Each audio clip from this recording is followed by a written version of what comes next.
Hello everyone. I hope आप सब लोग अच्छा कर रहे हैं। मैं आप सबका वेलकम करना चाहूँगा हमारे इस लेक्चर में डीप लर्निंग सीरीज़ के, जिसमें हम जानेंगे बैच नॉर्मलाइजेशन के बारे में। अब हम इस कॉन्सेप्ट को समझेंगे कि जो बैच नॉर्मलाइजेशन है ये यूज़ क्यों होता है, इसका पर्पस क्या है, ये कौन सी हमारी प्रॉब्लम्स को सॉल्व करता है और इसको हम लोग इम्प्लीमेंट भी कैसे करते हैं। तो बेसिकली गाइस, ये जो बैच नॉर्मलाइजेशन जो टेक्निक है ये बहुत रिसेंटली इंट्रोड्यूस हुई थी अराउंड 2015 में, जिसको यूज़ करके हमारे जो न्यूरल नेटवर्क्स हैं उनकी ट्रेनिंग जो है वो बहुत स्पीड अप हो जाती है, फास्ट हो जाती है एंड हमारा न्यूरल नेटवर्क मॉडल जो है वो स्टेबल हो जाता है, जो बनता है वो स्टेबल हो जाता है। फास्ट कैसे हो जाती है, इसका मतलब है कि जो हमारे पास न्यूरल नेटवर्क्स एंड में हमारे जो वेट्स आते हैं, अपडेटेड वेट्स और बायसेस होते हैं, या फिर जो हमारे पास एक एक्यूरेसी होती है हमारे न्यूरल नेटवर्क की फाइनल, वो हमारे को लेसर ईपॉक्स में अचीव हो जाती है यूजिंग बैच नॉर्मलाइजेशन। तो ये इसके हमने इस पर्टिकुलर पर्पस से स्टार्ट किया था बैच नॉर्मलाइजेशन को, एंड हमने इसको यूज़ करके अपने न्यूरल नेटवर्क ट्रेनिंग में इम्प्लीमेंट किया सो दैट हमारी ट्रेनिंग जो है, हमारा न्यूरल नेटवर्क ट्रेनिंग फास्ट और स्टेबल हो जाए। सो यही मेन पर्पस के अराउंड आज हम रिवॉल्व करेंगे और इस कॉन्सेप्ट को इन एंड आउट समझेंगे कि ये हमारा बैच नॉर्मलाइजेशन टेक्निक जो है इसको यूज़ करने का रीज़न क्या है, ये कैसे यूज़ किया जाता है एंड ये कौन सी हमारे पास प्रॉब्लम सॉल्व करता है। तो आइए let's start with the lecture and let's dive deep into batch normalization. अब ये जो बैच नॉर्मलाइजेशन का जो कॉन्सेप्ट है, इसके बारे में अगर हम डिस्कस करें तो आप सबसे पहले इस नाम को देखिए एंड जो भी आप इस बैच नॉर्मलाइजेशन के नेम से एक्सट्रैक्ट कर सकते हैं इन्फॉर्मेशन, उसको याद रखिएगा। बैच, तो बेसिकली बैच वाइज नॉर्मलाइजेशन, हम बैच वाइज नॉर्मलाइजेशन करने वाले हैं गाइस। अब इसका मतलब क्या होता है, अब अगर मैं बात करूं कि आपके पास आपका जो न्यूरल नेटवर्क होता है उसमें अगर हम एक न्यूरल नेटवर्क का एग्जांपल लें तो वो मेरा कुछ इस तरीके का है। लेट्स से हमारे पास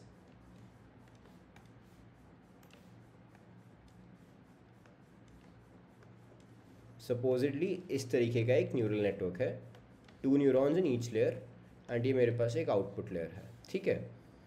अब अभी के लिए मैं बिल्कुल सिमिलर स्ट्रेट फॉरवर्ड ले रहा हूँ। लेट्स से मैंने इस तरीके से लिया,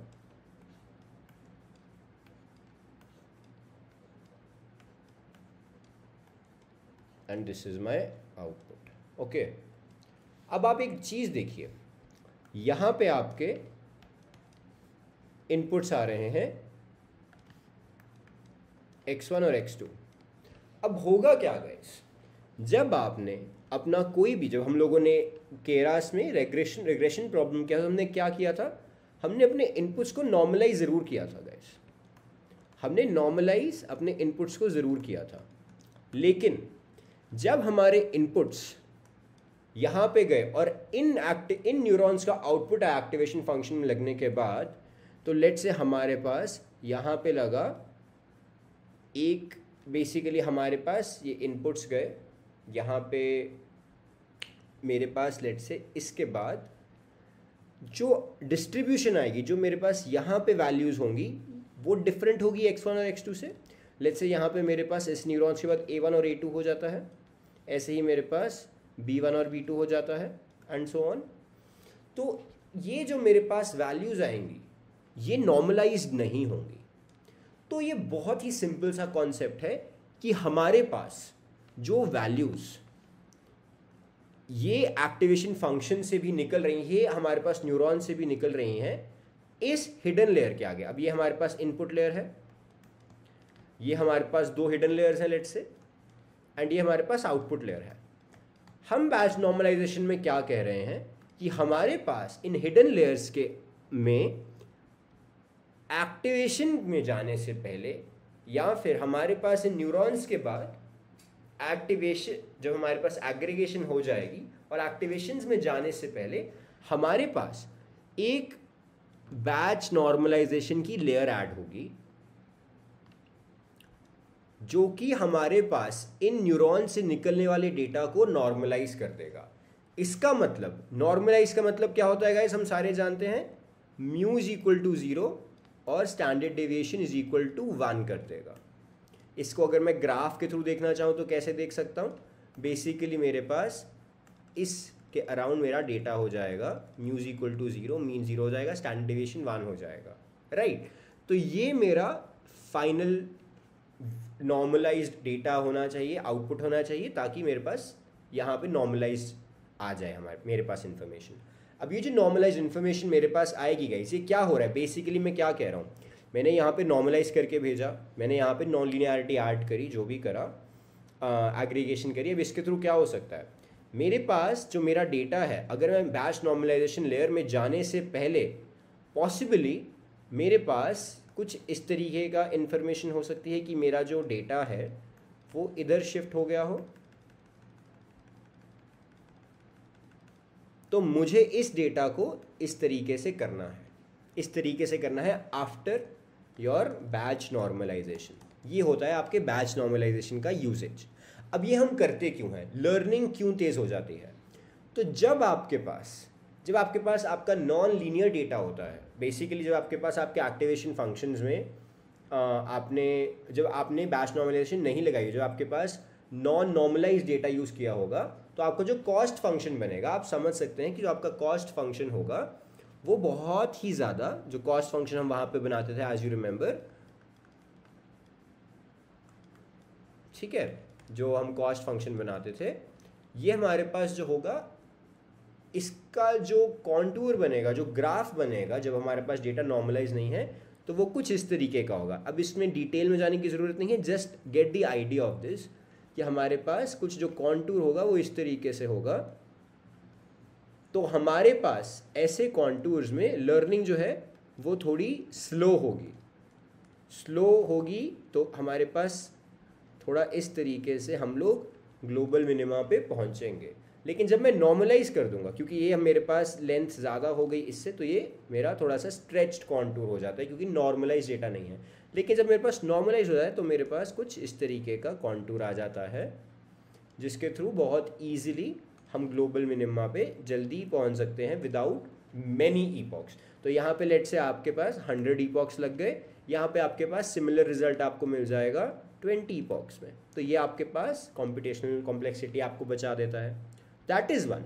सो ये एक आपका मेन यूजेज है।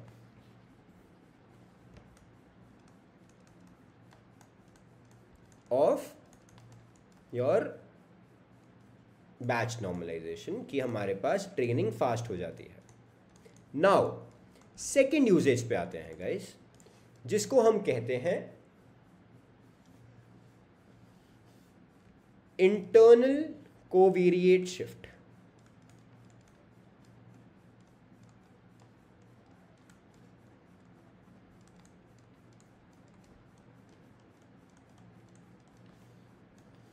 अब हम लोगों ने ट्रेनिंग फास्ट का तो यहाँ पे एग्जाम्पल पहले दे ही दिया है कि ट्रेनिंग फास्ट क्यों हो जाएगी, क्योंकि जब हमारे पास डेटा नॉर्मलाइज हो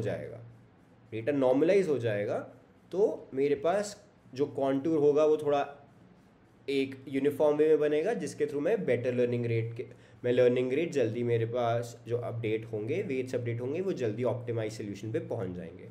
सबसे पहले अब इंटरनल कोवेरिएट शिफ्ट, जो दूसरा यूजेज है, जो दूसरा रीज़न है बैच नॉर्मलाइजेशन का, उस पर बात करते हैं। उससे पहले समझ लेते हैं कि इंटरनल कोवेरिएट शिफ्ट होता क्या है।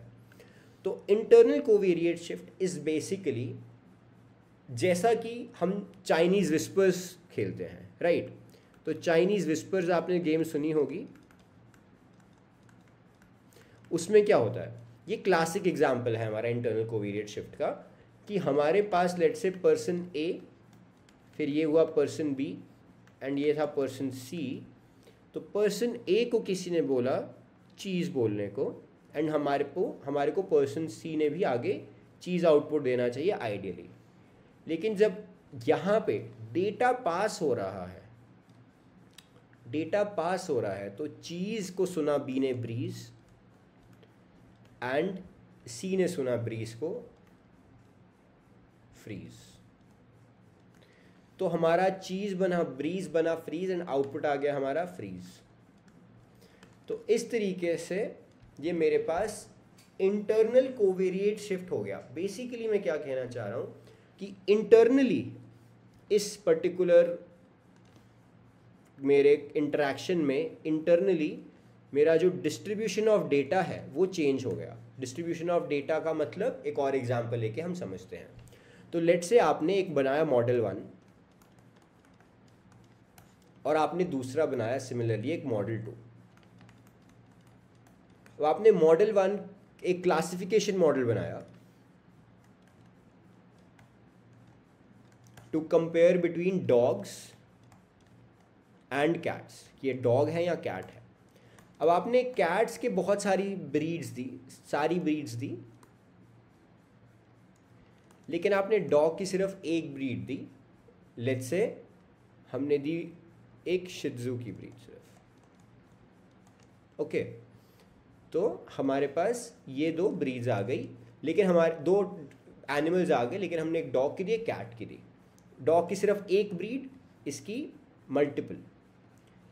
अब ये मॉडल 1 तो मेरे पास है। अब मेरे पास जब मैंने ये मॉडल आपका एक ही है, ये आपने ट्रेन करा, लेट्स से आपने इस पर ट्रेन करा। अब जब आप इन्फ्रेंस कर रहे हैं मॉडल पे, या फिर आप जब टेस्ट कर रहे हैं, तो आप जब देख रहे हैं आपका जो डेटा आ रहा है, न्यू डेटा आया जो, उसमें जो डॉग्स हैं वो मल्टीपल ब्रीड्स के हैं, एंड जो कैट्स हैं वो भी मल्टीपल ब्रीड्स की हैं। लेकिन अब इससे प्रॉब्लम क्या होगी guys?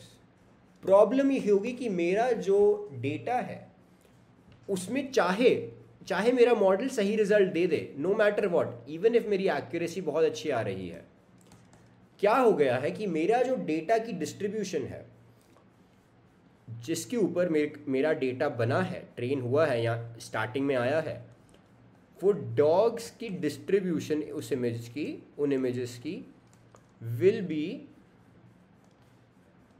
will be completely different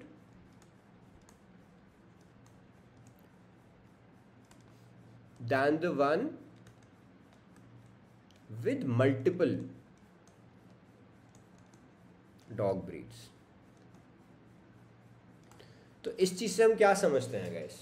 इस चीज से हम समझते हैं कि हमारे पास डेटा की डिस्ट्रीब्यूशन में फर्क आ चुका है। तो जो मेरे पास स्टार्टिंग में डिस्ट्रीब्यूशन आई थी डेटा की, वो मेरे पास लेट्स से जब मेरे पास नया डेटा आया तो ये मेरे पास इंफॉर्मेशन सेम नहीं रही। This is not exactly the same distribution. तो अगर आपकी डिस्ट्रीब्यूशन सेम फॉलो नहीं हो रही है, जो आप डेटा दे रहे हैं वो ही सेम फॉलो नहीं हो रहा है, देन द बेसिक प्रिंसिपल आपका सेटिस्फाई नहीं होता कि आपका डेटा सिमिलर तरीके का है, सिमिलर डिस्ट्रीब्यूशन का है। बिकॉज अगर सिमिलर डिस्ट्रीब्यूशन ही नहीं है तो योर बेसिक्स गो रॉन्ग यहाँ पे।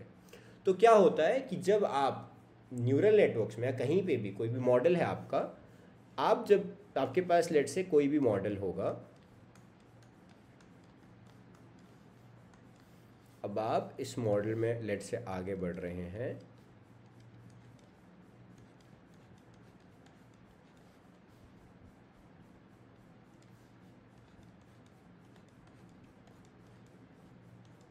ठीक है। अब क्या होगा कि जो यहाँ पे आपकी इनपुट आ रही है और यहाँ पे जो आपकी इनपुट आ रही है, ये सारी जो इनपुट्स हैं ये सिमिलर डिस्ट्रीब्यूशन की होनी बहुत ज़रूरी है।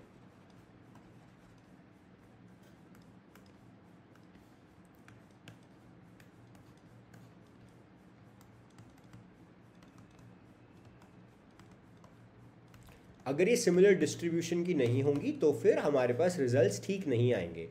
तो ये एक और रीज़न हो जाता है इससे, बिकॉज अगर ये डिस्ट्रीब्यूशन सेम नहीं होती हमारे पास, उससे आ जाता है जिसको हम लोग सेकेंड रीज़न कह रहे हैं हमारा, of internal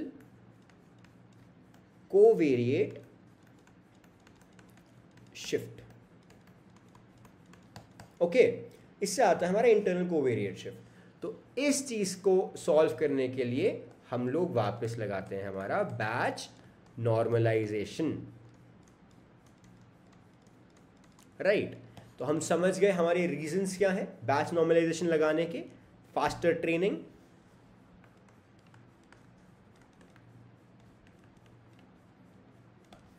internal covariate shift,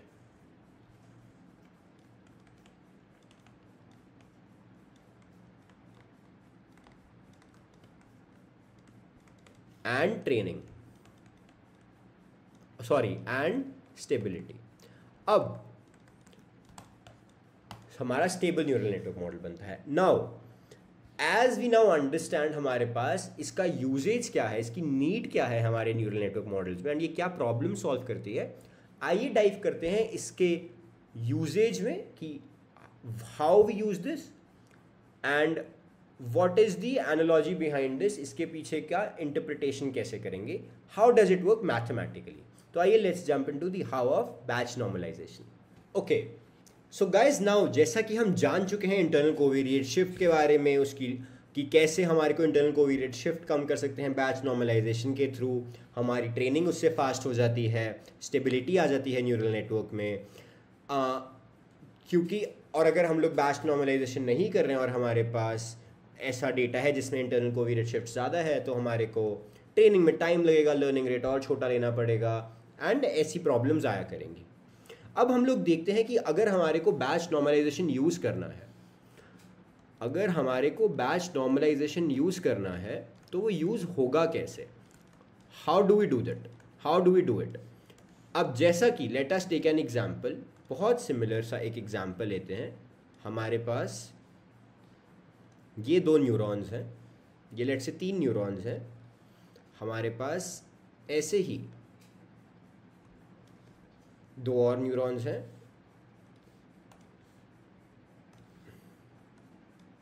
and then let से मेरे पास एक आउटपुट है, यहाँ पे मेरे पास इनपुट आ रही है। अब हम इनपुट यहाँ से स्टार्ट कर रहे हैं डिफरेंट तरीके से, लेट से x1 x2 एंड x3 जो है, ठीक है। अब ये x1 x2 x3 हमारे पास इधर भी जाएगा,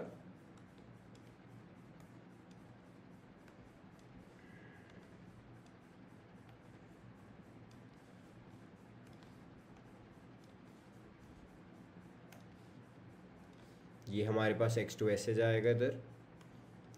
मैं इसको थोड़ा डिफरेंट कर रहा हूँ सो दैट ये आपको इजीली रिकॉग्नाइजेबल हो कि ये कहाँ पे क्या इन्फॉर्मेशन जा रही है, राइट। हमारे पास ये 3 हमारे इनपुट्स जा रहे हैं बेसिकली फर्स्ट लेयर में, तो हमारे पास इनपुट हो गया है। अब ये मेरे पास फर्स्ट हिडन लेयर आई, ये मेरे पास सेकंड हिडन लेयर आई, एंड ये मेरे पास आउटपुट लेयर आ गई, ठीक है। अब क्या होगा गाइस, अब हमारे पास यहाँ पे जो ये इंफॉर्मेशन आ रही है, हम बैच नॉर्मलाइजेशन क्या करते हैं कि हमारे पास यहाँ पे क्या होगा, लेट से ये अभी हम लोग सिर्फ इस न्यूरॉन की बात करेंगे गाइस, ओके, सिर्फ इस न्यूरॉन की बात करेंगे। तो ये मेरे पास लेटस से आपके पास ये वेट्स हैं, ये आपके पास वेट्स हैं जो ये आ रहा है W1, ये है W2 और ये है W3, ओके। अब ये जो वेट्स हैं यहाँ x1 x2 x3 से आ रहे हैं, तो हमारे पास ये यहाँ पे फर्स्ट जो एग्रीगेशन होती है, हम जानते हैं ये न्यूरॉन बेसिकली कैसा दिखता है, ये न्यूरॉन जो होगा ये हमारे पास समेशन और फिर हमारे पास एक्टिवेशन फंक्शन होगा, राइट, ऐसे ही होता है। तो पहले समेशन वाली चीज़ करते तो हमारे पास क्या आ जाएगा, तो मेरे पास लेट से अगर मैं इसको लिखूँ z आ जाएगा मेरे पास W1 x1 plus W2 x2 plus W3 x3, ये मेरे पास आ गया z।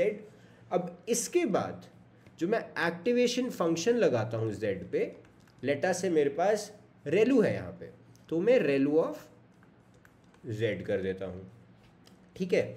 अब ये फर्स्टली ये जो आपके पास x1 x2 x3 हैं, ये आपके नॉर्मलाइज डेटा इनपुट्स हैं, ठीक है ना। अब क्या होता है गाइस कि हमारे पास बैच नॉर्मलाइजेशन में 2 तरीके होते हैं नॉर्मलाइज करने के इन्फॉर्मेशन को। Let us forget about this for now, ठीक है, let us forget about this for now, you all understand. हमारे पास यहाँ पे आगे आउटपुट वगैरह होता है, हमारे पास दो तरीके होते हैं नॉर्मलाइजेशन करने के।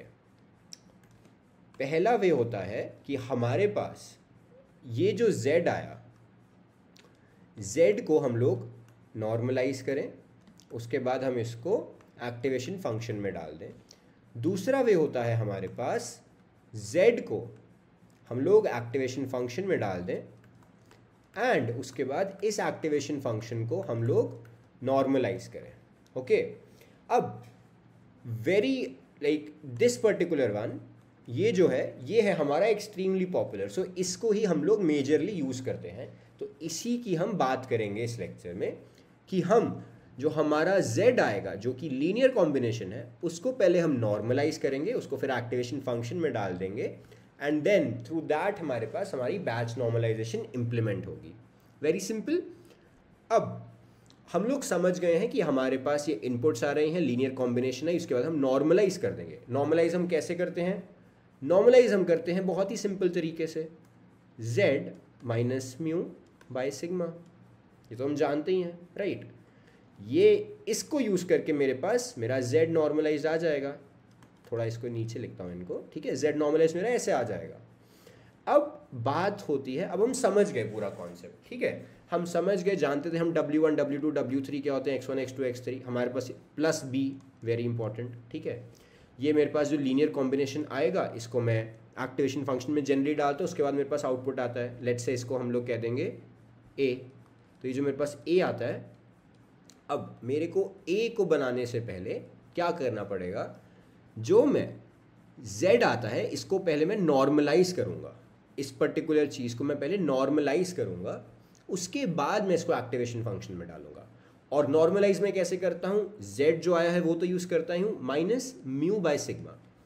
अब हमारे को सारा कुछ एकदम क्लियर है, लेकिन दो डाउट्स अभी भी यही आते हैं कि ये जो म्यू और सिग्मा है ये आखिर आए कहाँ से, ये कौन से म्यू और सिग्मा है, ये क्या मेरे डेटा के म्यू और सिग्मा है, क्या मेरे न्यूरॉन्स के म्यू और सिग्मा है, क्या है, कहाँ से आए ये। तो इसके लिए हम दो चीज़ें डिफाइन कर लेते हैं कि हमारी बैच नॉर्मलाइजेशन चलती कैसे है। हमारे पास हमारी जो बैच नॉर्मलाइजेशन है वो, एक सेकेंड,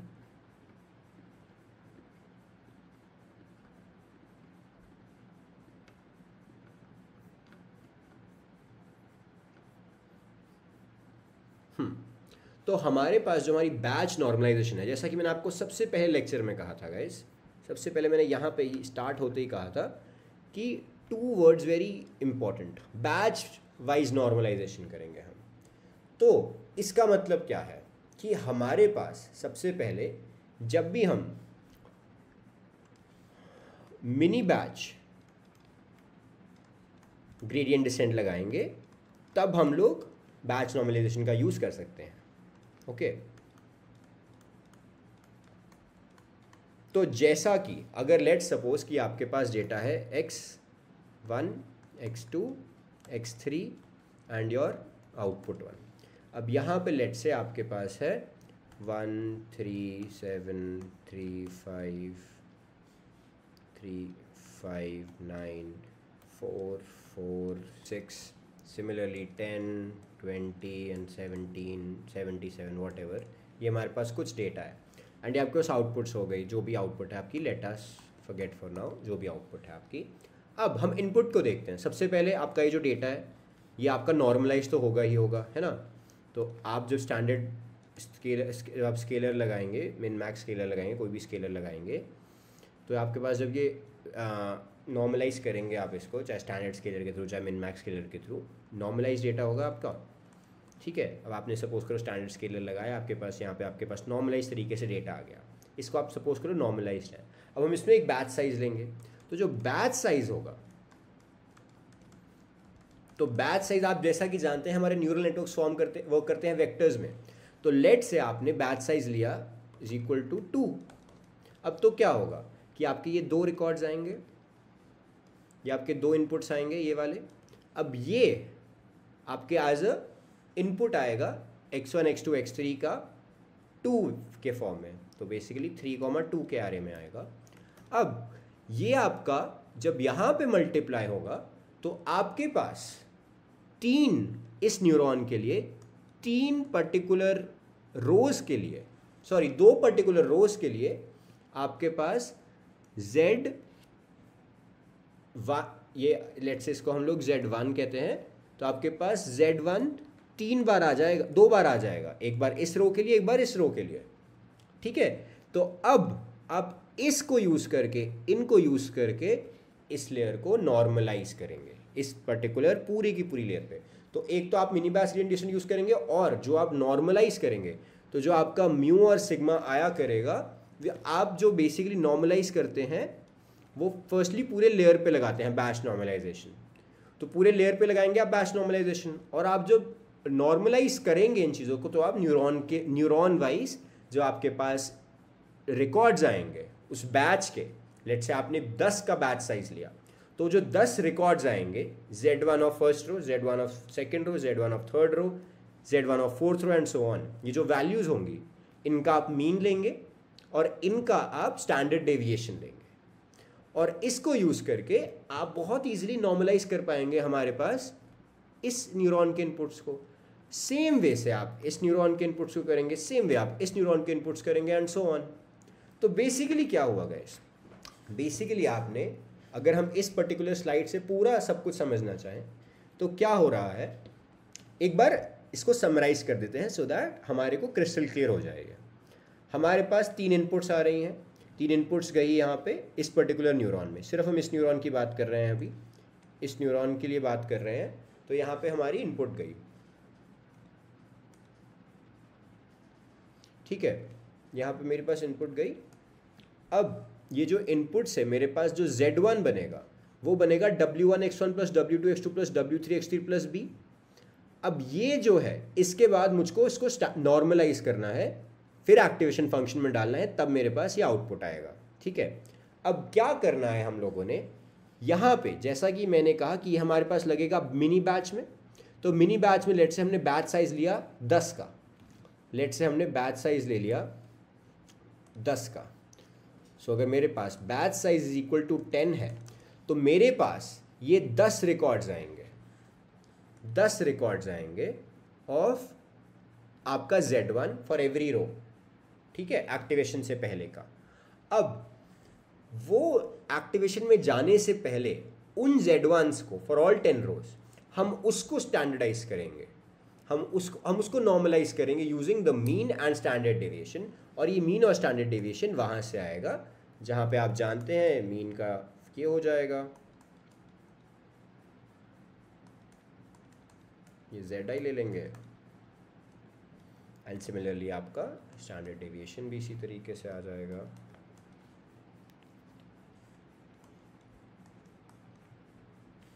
यहाँ पे हमारा जो म्यू है वो आ जाएगा 1/n summation i equal to 1 से n तक।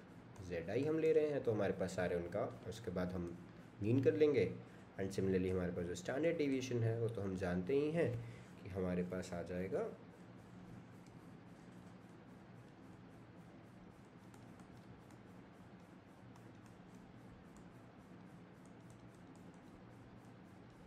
i इक्वल टू 1 से n तक डिवाइडेड बाय n। ऐसे आपका स्टैंडर्ड डेविएशन आ गया। तो इसके थ्रू हम लोग बहुत ही अच्छे तरीके से अपनी बैच नॉर्मलाइजेशन को कंप्लीट कर पाएंगे। नाउ गाइस, अब हम लोगों ने इसको इस तरीके से समझ लिया कि हमारा बैच नॉर्मलाइजेशन एक हमारा कंसेप्ट है जो हमारे को लीनियर कॉम्बिनेशन के बाद एग्रीगेट करके हम इसको नॉर्मलाइज कर देते हैं, फिर एक्टिवेशन फंक्शन में डाल देते हैं। अब मैं आपको एक एक्स्ट्रा चीज़ बताना चाहूँगा इसमें, जो कि हमारा एक नेसेसरी स्टेप है, क्योंकि अब आप देखें ये जो आपका म्यू और सिग्मा हो रहा है ना, these are going to be your non trainable parameters. ये आपके लर्न नहीं होंगे, जैसे आपके वेट्स और बायसेस होते हैं, ये आपके लर्न नहीं होंगे, ये आपके फिक्स हो जाएंगे आफ्टर योर ट्रेनिंग। जो आपके म्यू और सिग्मा है वो फिक्स हो जाएंगे आफ्टर ट्रेनिंग। तो इम्पॉर्टेंट चीज़ क्या आ जाती है यहाँ पे कि ये जो आपका Zn आया है एक्टिवेशन फंक्शन में जाने से पहले हम इसमें 2 पैरामीटर्स इंट्रोड्यूस करते हैं।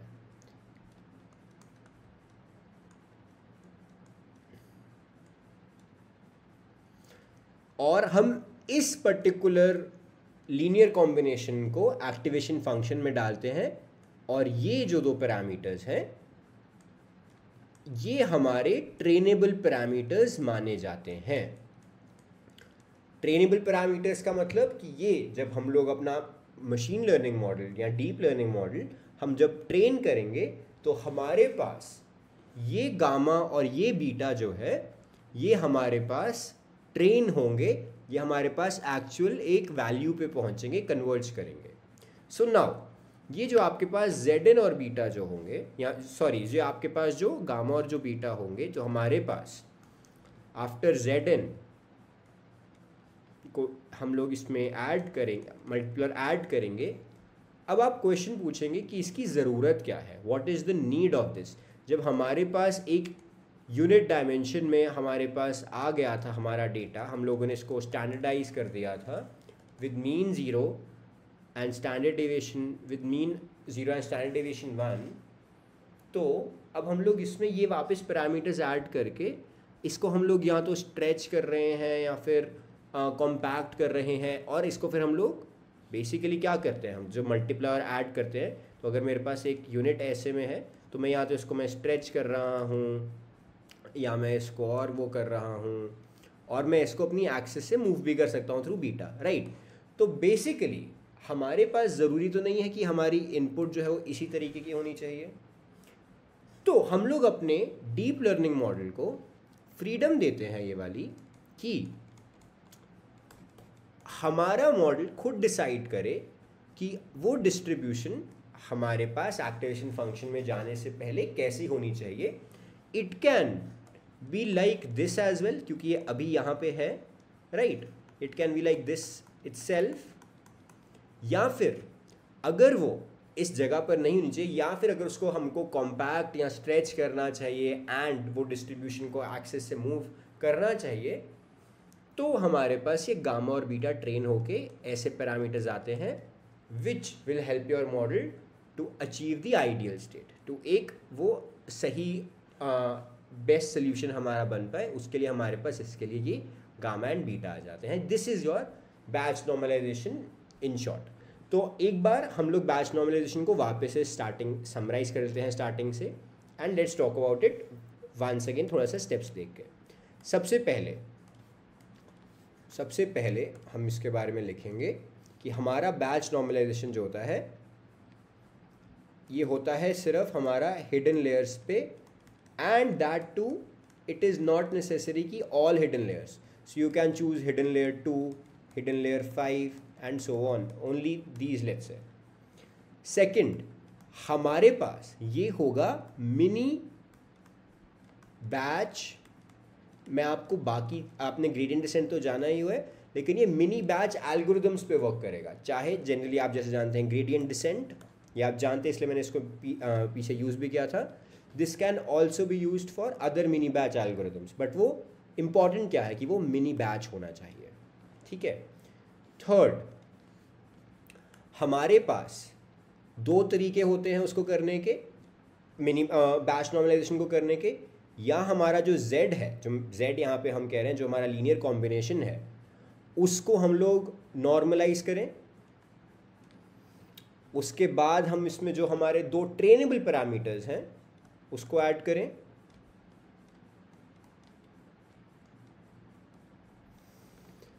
एंड उसके बाद हम एक्टिवेशन फंक्शन ऐड करें। या फिर दूसरा वे जिसमें हम लोग एक्टिवेशन फंक्शन पहले लगाते हैं एंड बाद में नॉर्मलाइज करते हैं। तो इसके बाद डायरेक्टली एक्टिवेशन फंक्शन, उसके बाद नॉर्मलाइज, एंड उसके बाद ये दोनों parameters, right. But this is a much popular technique, तो हम इसके बारे में बात करेंगे।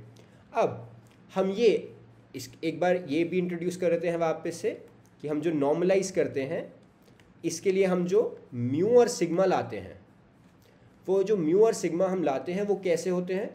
जो म्यू और सिग्मा हम लाते हैं those are your mini batch के जो हमारे Zns आते हैं उनका mu and sigma,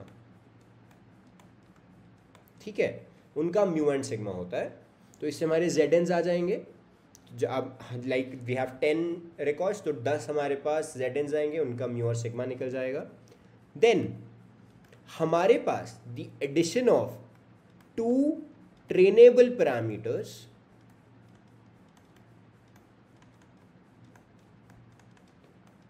is because हमारे पास जो भी हमारी डिस्ट्रीब्यूशन होगी इट इज़ नॉट नेसेसरी कि वो यूनिट उसमें लाई करती हो। हमारे पास मीन जीरो स्टैंडर्ड डेविएशन 1 होना नेसेसरी नहीं है, क्या शायद से इससे हमारा बेस्ट रिजल्ट नहीं आएगा। तो हम इस चीज़ के लिए हमारे पास दो पैरामीटर्स ऐड करते हैं जो कि हमारे डेटा को स्ट्रेच कर सके या फिर कॉम्पैक्ट और बना सके या फिर उसको एक्सिस से मूव कर सके, राइट। तो ये हमारे पास आ जाते हैं इससे म्यूअर इन दो पैरामीटर्स के बारे में, राइट, जो कि हमारे ट्रेनेबल पैरामीटर्स होते हैं। तो बेसिकली हमारे पास इसके थ्रू हर एक न्यूरॉन के लिए हमारे पास दो ट्रेनेबल और दो नॉन ट्रेनेबल पैरामीटर्स आते रहेंगे, राइट।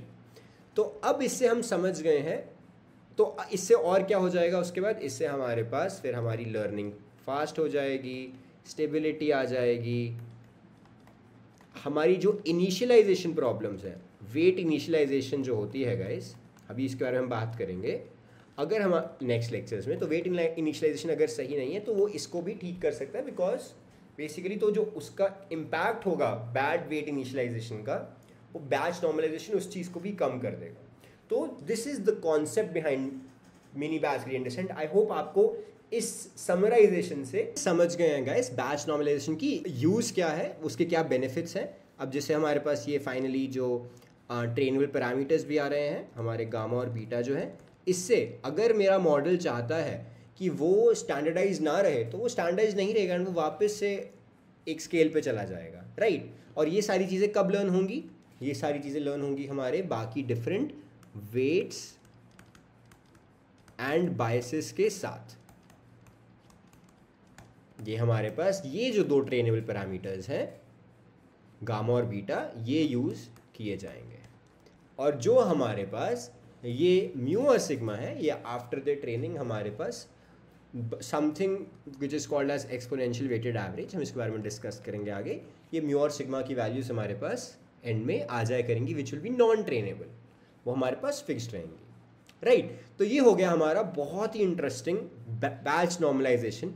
आई होप आपको ये बहुत अच्छी तरीके से समझ आएगा। This must be crystal clear by now कि हमारे पास कैसे हम लोगों ने हिडन लेयर्स के ऊपर मिनी बैच एल्गोरिदम्स जब हम लोग लेते हैं, हम लोग अपने लीनियर कॉम्बिनेशन को नॉर्मलाइज करते हैं, उसमें दो पैरामीटर्स डालते हैं जो कि वो ट्रेनेबल पैरामीटर्स को डालने के बाद उसको एक्टिवेशन फंक्शन में पास करते हैं। अब ये नॉर्मलाइज हम करते हैं म्यू और सिग्मा से, मिनी बैच से जो आ रहा है।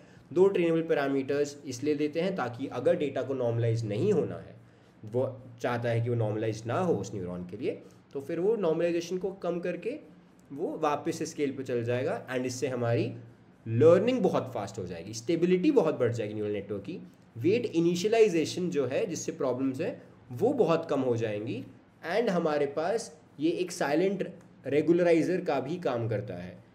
साइलेंट रेगुलराइजर का भी बेसिकली एक इसका एक्स्ट्रा बेनिफिट है रेगुलराइजेशन का भी। तो आइए इसको एक बार हम लोग नोटबुक पे जाके थोड़ा सा डिस्कस करते हैं कि कैसे बैच नॉर्मलाइजेशन हम लोग इम्प्लीमेंट कर सकते हैं। हम जो बैच नॉर्मलाइजेशन जो कर रहे हैं इसको हम केरास के थ्रू कैसे डाल के और उसमें हम देखेंगे ये ट्रेनेबल और नॉन ट्रेनेबल पैरामीटर्स हमको कैसे दिखते हैं। दैट बिकॉज बाकी सब कुछ बिल्कुल सेम रहेगा, सिर्फ वो बैच नॉर्मलाइजेशन की लेयर्स ऐड कर देखेंगे कि how does are trainable and non trainable parameters change. तो आइए let's start with that one. Okay guys, so now हम अप्लाई करेंगे बैच नॉर्मलाइजेशन को एक बहुत ही सिंपल डेटा सेट पे और देखेंगे कि हमारे पास रिजल्ट्स कैसे आते हैं। अब हम लोग सबसे पहले जैसा कि हम जानते हैं हम पैकेजेस इंपोर्ट कर लेंगे। We will import OS, TensorFlow, numpy, Matplotlib, Seaborn, time and फिर हम लोग टेंसरबोर्ड की एक्सटेंशन लोड कर लेंगे, चाहे हम इसका भी यहाँ पे यूज़ डायरेक्टली नहीं करेंगे। अब उसके बाद हम लोड करेंगे फैशन एमनेस्ट का डेटा।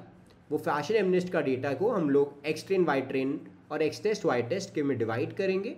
जो हमारे पास एक्सट्रेन फुल और वाई ट्रेन फुल आएगा हम उससे वैलिडेशन बनाएंगे जैसा कि हम हमेशा करते हैं। और हम ये डेटा लोड करेंगे tf.keras.dataset से। जैसा कि मैंने बताया कि इसमें बहुत सारे डेटा सेट्स हैं जो आपको डायरेक्टली मिल जाते हैं, डाउनलोड किए जाते हैं फ्रॉम दिस API डायरेक्टली। फिर हम लोग अब अपने मॉडल को डिफाइन करेंगे। अब अभी हम लोग विदाउट नॉर्मलाइजेशन करेंगे। तो हमने क्या करा, हमने लेयर्स ली, लेयर्स में हमने tf.keras.layers में पहली लेयर डाली फ्लैटन लेयर, जो कि इनपुट शिफ्ट थी 28,28 की। ओके, तो यहाँ पे आपके पास वापस से 2 डायमेंशनल था, आपने इसको फ्लैटन करा जैसे आपने एमनेस्ट वाले में किया था, जो आपके पास नंबर्स थे, हैंड रिटन डिजिट्स थे। उसके बाद आपने डेंस लेयर डाली 300 न्यूरॉन्स की, इसमें आपने कर्नल इनिशियलाइजर, इसके बारे में हम आगे डिस्कस करेंगे, so don't worry about this. ये बेसिकली हमने कुछ इनिशियलाइजेशन कर दी हमारे पास। सेकेंडली हमने लीकी रेलो एक्टिवेशन का इसमें यूज़ किया।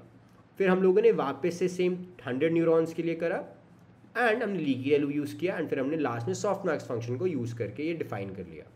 हमने फिर कंपाइल करा using sparse categorical cross entropy. अभी हमने लास्ट लेक्चर में ही पढ़ा था कैटेगरिकल क्रॉस एंट्रोपी और स्पार्स कैटेगरिकल क्रॉस एंट्रोपी में क्या फ़र्क होता है। तो आप अब समझते हैं कि हमने स्पार्स कैटेगरिकल क्रॉस एंट्रोपी क्यों यूज़ किया, क्योंकि वो थोड़ा सा फास्टर होगा एंड कॉम्पिटिशनली कम एक्सपेंसिव होगा।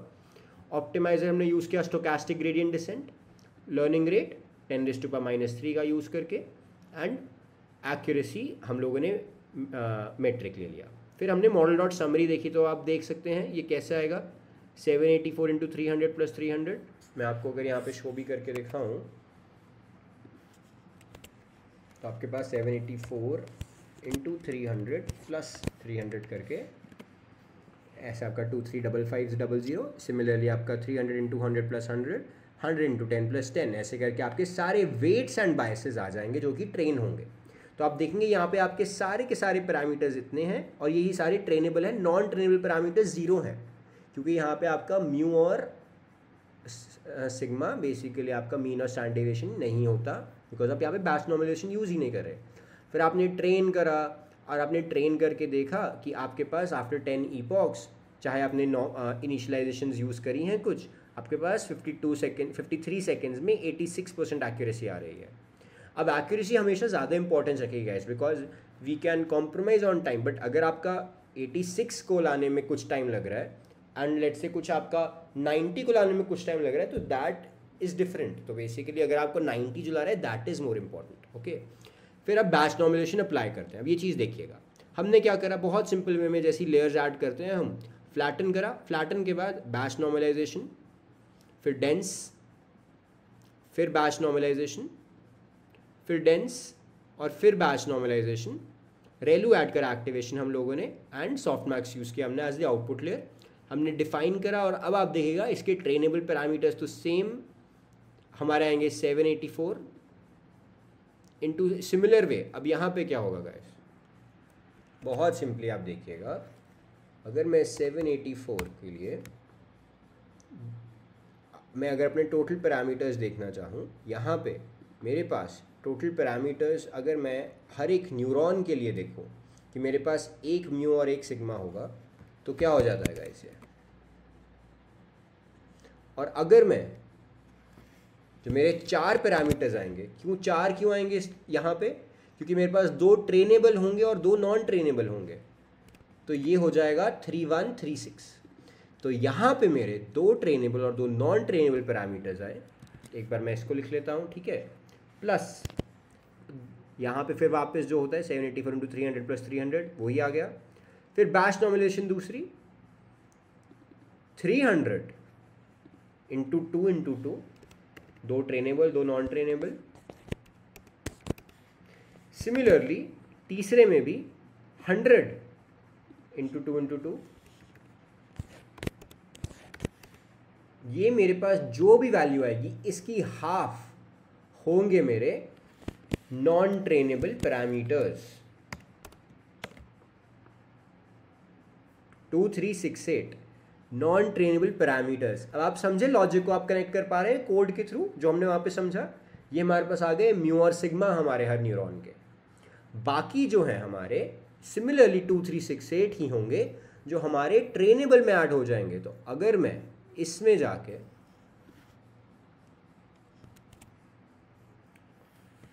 ये ऐड कर दूं, ये नहीं, सॉरी 3136 नहीं, 2368 जो है इसको मैं यहाँ पे ऐड कर दूं, तो ये कितना आएगा एक बार देखते हैं। कहाँ गया, ये रहा।